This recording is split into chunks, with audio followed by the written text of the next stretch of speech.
Assalamualaikum warahmatullahi wabarakatuh. Perkenalkan, nama saya Vivi Emilia dengan NPM 25126645 dari Institut Agama Islam Darussalam Martapura. Pada kesempatan kali ini saya akan mempresentasikan materi tentang definisi amar atau al-amar berasal dari bahasa Arab. Kata amaro ya'maru amran yang artinya adalah perintah. Secara istilah, menurut para ulama usul fikih, mendefinisikan amar sebagai al-amru huwa talabul fi'li minal a'la ilal adna. Artinya, amar adalah suatu lafal yang di dalamnya menunjukkan tuntutan pekerjaan untuk mengerjakan suatu pekerjaan dari orang yang derajatnya lebih tinggi kepada orang yang derajatnya lebih rendah. Contohnya, Allah Subhanahu wa Ta'ala memerintahkan hambanya untuk beribadah. Guru memerintahkan muridnya untuk mengerjakan tugas. Berdasarkan definisi di atas, kita pahami bahwa amar itu tidak ditunjukkan dengan menggunakan lafal yang memakai sigat amar, tetapi ditujukan pula oleh semua bentuk kata yang di dalamnya mengandung arti perintah. Sebab perintah itu tergantung menggunakan kata-kata majazi atau samar. Meskipun demikian, yang terpenting dari arti perintah adalah bahwa di dalam kata amar tergantung unsur tuntutan untuk mengerjakan. Selanjutnya kita membahas hakikat amar. Itu artinya perintah. Seperti yang saya jelaskan tadi, itu sesuatu yang menyuruh kita melakukan suatu perbuatan. Kalau dilihat dari bahasa, biasanya perintah itu harus dilakukan. Misalnya, kalau ada yang bilang kerjakan, itu kan kesannya wajib. Tapi di dalam usul fikih, ternyata tidak sesederhana itu. Para ulama menjelaskan bahwa ada perintah yang wajib dilakukan, tetapi ada juga perintah yang hanya dianjurkan, tidak harus dilakukan. Jadi kita tidak bisa langsung bilang bahwa semua perintah itu wajib. Untuk tahu perintah itu wajib atau tidak, kita harus melihat pertama konteksnya, kedua dalil yang mendukung. Kalau tidak ada petunjuk lain, biasanya berarti wajib. Ada petunjuk lain bisa berubah jadi anjuran atau makna yang lain. Contoh perintah yang wajib, dirikanlah sholat. Ini jelas wajib karena diperkuat banyak ayat dan hadis dan tidak ada yang mengubah maknanya. Contoh perintah yang tidak wajib, makanlah dari rezeki yang halal. Ini jelas bukan wajib karena harus dilakukan saat itu juga. Kesimpulannya, perintah dalam Islam tidak selalu wajib. Secara dasar memang wajib, tapi bisa berubah tergantung keadaannya. Untuk memahaminya harus melihat konteks dan dalil pendukung, bukan hanya dari kata perintahnya saja. Jadi sekian video dari saya. Terima kasih sudah mendengarkan. Assalamualaikum warahmatullahi wabarakatuh. Perkenalkan, nama saya Nuwabia. Saya dari Lokal 2E. Dosen pengampu Ibu Dr. Hajah Mardiah Agustina SHI MPDI. Pada kesempatan kali ini, saya akan membahas tentang amal kualifikasi. Video ini dibuat untuk memenuhi tugas mata kuliah usul fikih.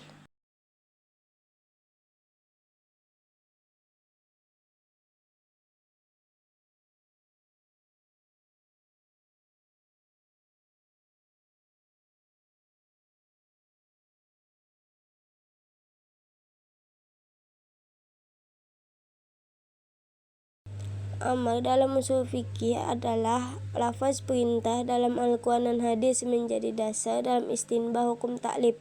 Hukum yang dihasilkan dapat berupa wajib, sunnah, mubah. Metode istinbah amar bayaniyah, interpretasi langsung dari nas, kiasiyah melalui kias, islahiyah berdasarkan kemaslahatan. Amal kualifikasi. Amal memiliki beberapa kualifikasi berdasarkan hukum yang dihasilkan. Pertama, amal wajib, yaitu perintah yang harus dilaksanakan dan jika ditinggalkan akan berdosa. Contoh, sholat 5 waktu. Kedua, amal mandub atau sunnah, yaitu perintah yang dianjurkan tetapi tidak wajib. Jika dilakukan mendapatkan pahala, jika ditinggalkan tidak berdosa. Contohnya, makan dengan tangan kanan. Ketiga, amal mubah, yaitu perintah yang bersifat netral, boleh dilakukan atau ditinggalkan tanpa konsekuensi pahala atau dosa. Pendapat mazhab. Para ulama berbeda pendapat dalam memahami amal. Menurut mazhab Syafi'iyah, pada dasarnya amal menunjukkan hukum wajib, kecuali ada kaniyah atau petunjuk lain yang mengubah maknanya. Sedangkan mazhab Hanafiyah lebih fleksibel karena mereka juga mempertimbangkan istinsan dan urfa atau kebiasaan dalam menentukan hukum. Sebagian contoh perintah sholat dalam Al-Quran dan dipahami sebagai kewajiban para ulama. Kualifikasi amal berdasarkan lafaz selain berdasarkan hukum. Amal juga dikualifikasikan berdasarkan bentuk lafaznya. Ada amal mutlak, yaitu perintah yang tidak dibatasi. Ada amal muqayyad, yaitu perintah yang memiliki batas atau syarat tertentu. Kemudian amal muqaddar, yaitu memiliki batas waktu atau jumlah. Ada juga amal istiliyah yang berdasarkan kemaslahatan, dan amal tasyyih, yaitu perintah yang khusus untuk individu atau kelompok tertentu. Sebagian kesimpulan, amal adalah lafaz perintah dalam syariat Islam yang tidak selalu menunjukkan wajib secara mutlak.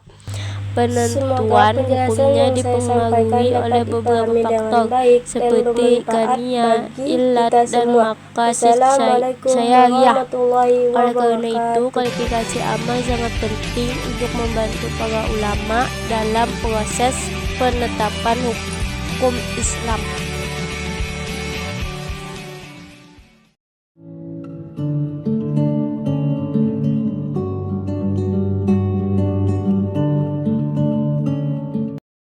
Dikulum dikunyah. Assalamualaikum semuanya. Perkenalkan, nama saya Ihsan, NPM saya 2512 6724. Sebelum saya memasuki pembahasan saya di sini akan membahas sedikit tentang al-amar, walaupun sudah dijelaskan oleh teman saya tadi. Al-amar adalah artinya ialah perintah atau suruhan yang dimana kita dituntut untuk mengerjakan suruhan atau perintah itu tersebut. Menurut cara istilah, al-amar ialah artinya suruhan atau perintah dari atasan ke bawahan. Dan ada juga Imam Abu Hanifah mengatakan bahwasanya al-amar itu ialah artinya suruhan atau suruhan atau perintah dari yang tinggi tingkatannya kepada yang rendah tingkatannya atau jabatannya. Contohnya seperti raja yang menyuruh atau memerintah kepada prajurit atau pembantunya. Dan adapun makna al-amar yang mudah kita untuk tangkap ialah ijab. Apa sih itu ijab? Ijab ialah tuntutan wajib mengerjakan perintah dan tidak untuk meninggalkannya. Contohnya ada di surah Al-Baqarah ayat 43, yang dimana di surah itu tersebut dikatakan bahwasanya dirikanlah sholat dan tunaikanlah zakat, yang artinya seorang muslim wajib untuk mengerjakan perintah tersebut dan dilarang untuk meninggalkannya. Dan masih banyak lagi makna-makna al-amar yang tidak bisa saya sebutkan satu persatu. Setelah kita mengetahui makna al-amar dan pengertiannya, kita juga harus mengetahui kaidah yang ada di dalamnya. Kaidah yang pertama saya ambil contoh, yaitu al-amru al-mutlaqu yaqdi al-wujub. Perintah menunjukkan secara mutlak wujub atau wajib, yang dimana sudah ditetapkan di Al-Quran di surah Al-Ahzab ayat 36 yang dimana di situ diceritakan bahwasanya kita harus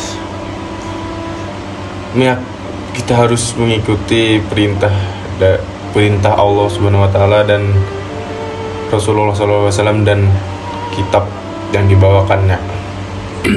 Ya, itu saja dari saya. Sebenarnya masih banyak lagi kaidah-kaidah yang ada di Al-Amar ini, akan tetapi waktunya bisa tidak cukup dan saya orangnya tidak suka berlama-lama. Langsung kesimpulan saja bahwasanya Al-Amar ini ialah alat bedah yang dinamis, yang dimana Al-Amr ini berkaitan dengan ketuhanan, akan tetapi juga adaptif dengan kemanusiaan, di mana kita bisa mengambil contoh-contoh dalam hukum-hukum permasalahan fikih dan lain-lain. Itu saja dari saya. Saya atas nama Ihsan izin pamit undur diri. Mohon maaf jika ada kesalahan atau kekurangan atau salah dalam berkata-kata. Assalamualaikum warahmatullahi wabarakatuh. Assalamualaikum warahmatullahi wabarakatuh. Perkenalkan, nama saya Muhammad Samsul Anwar. NPM saya 25126718. Di sini saya akan menyampaikan tentang definisi nahi dan klasifikasi nahi. Secara bahasa berasal dari kata nahayah yanha. Nahyan yang berarti melarang, mencegah atau menahan diri dari sesuatu. Maknanya mengandung unsur pengertian al-qab dan pencegahan al-man'u. Secara istilah, tuntutan untuk meninggalkan satu perbuatan yang datang lebih pihak dengan kedudukannya lebih tinggi Allah dan Rasulnya kepada pihak yang lebih rendah mukallaf. Perbedaan dengan amar perintah menghendaki dilaksanakannya sesuatu perbuatan. Nahi larangan menghendaki ketiadaan atau penghentian perbuatan secara mutlak dan terus-menerus selama larangan berlaku. Yaitu yang kedua, klasifikasi nahi. Nahi syarih, larangan eksplisit menggunakan kata kerja mudhari yang didahulu la nahi. Contoh, janganlah kamu menjatuhkan dirimu ke dalam kebinasaan. Nahi ghair sharih, larangan implisit melalui redaksi lain seperti kata haram, tidak halal, atau ancaman azab. Berdasarkan implikasi hukum, nahi lil al-tahrim, hukum asal larangan yang menunjukkan keharaman perbuatan tersebut, seperti kayak riba, zina. Nahi al-karahah, larangan yang bermakna makruh karena adanya indikasi qarinah atau dalil yang menunjukkan larangan tersebut tidak sampai pada tingkat haram. Persoalan penting dalam munculnya dalil klasifikasi nahi adalah apakah larangan itu mengakibatkan fasad atau kebatalan atau sekedar keharaman tanpa membatalkan perbuatan.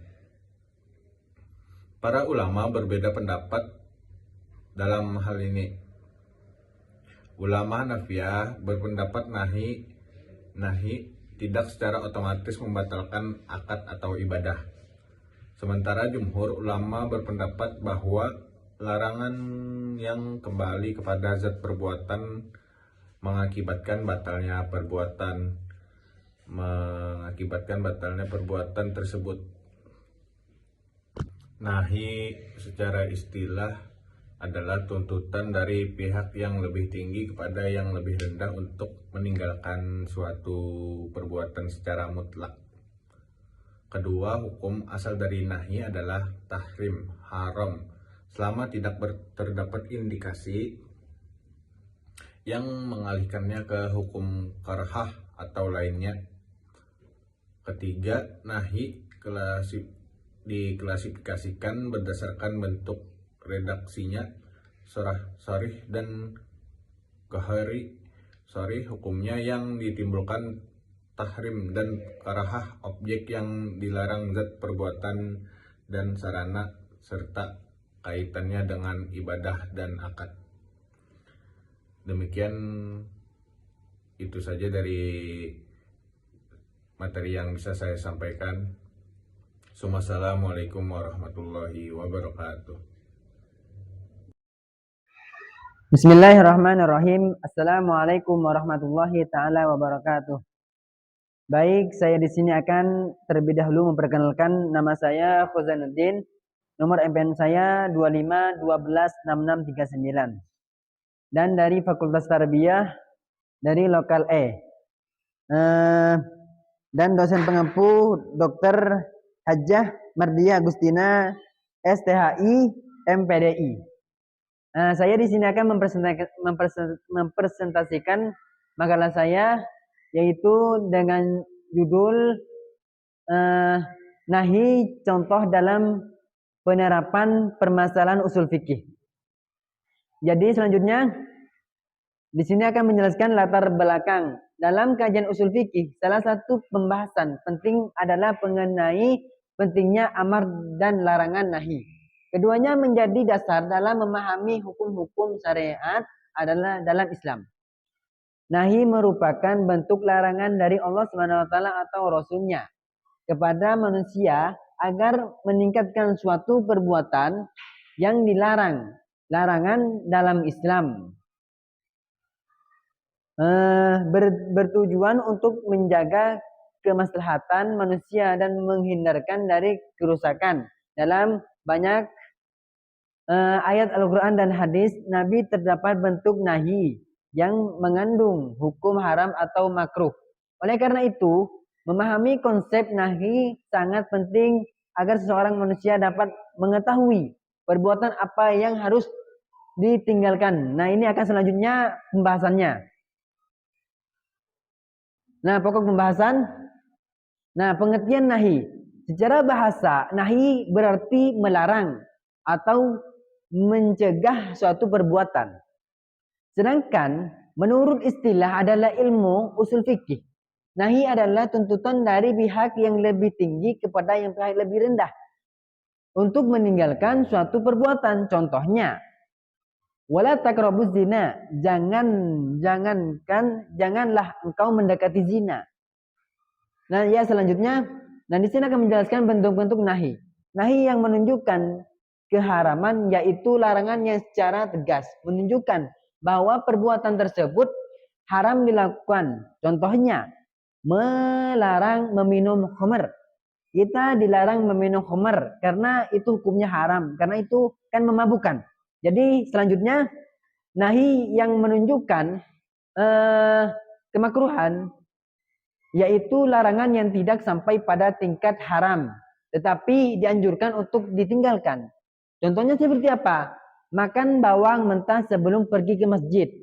Kenapa kok dilarang memakan barang mentah sebelum pergi ke masjid?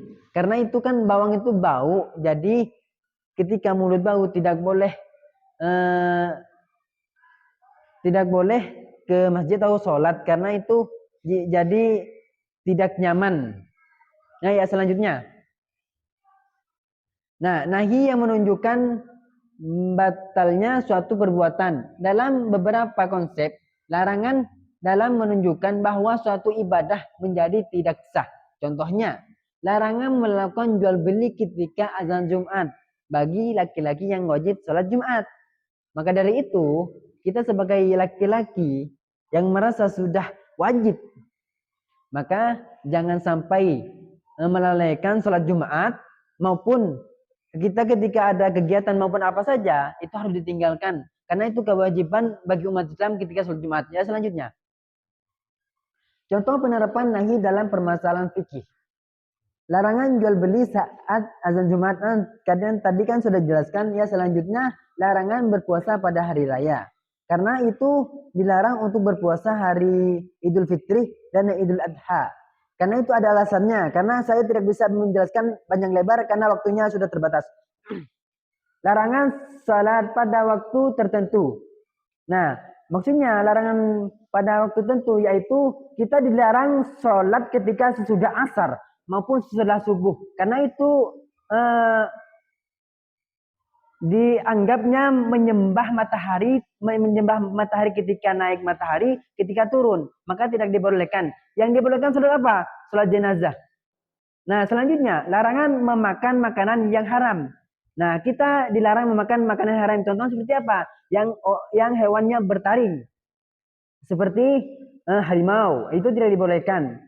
Bangkai apa yang bisa dimakan? Ada dua cuman, yaitu yang pertama belalang dengan ikan. Nah, selanjutnya kesimpulan. Nahi merupakan salah satu pembahasan penting dalam usul fikih yang berkaitan dengan larangan terhadap suatu perbuatan. Secara umum, nahi berarti tuntutan atau meninggalkan suatu perbuatan dari pihak yang lebih tinggi kepada pihak yang lebih rendah. Pada dasarnya, nahi menunjukkan hukum haram. Namun, dalam beberapa konsep dapat menunjukkan makruh atau makna lainnya, tergantung pada dalil yang menyertainya. Nah, selanjutnya ini singkat aja karena waktunya sudah mepet. Bagi yang ditetapkan dalam beberapa permasalahan fikih seperti larangan jadi jual beli saat salat azan Jumat, larangan berpuasa pada hari raya, larangan salat pada waktu tertentu, dan larangan memakan makanan haram. Selanjutnya. Ya, terima kasih. Assalamualaikum warahmatullahi taala wabarakatuh.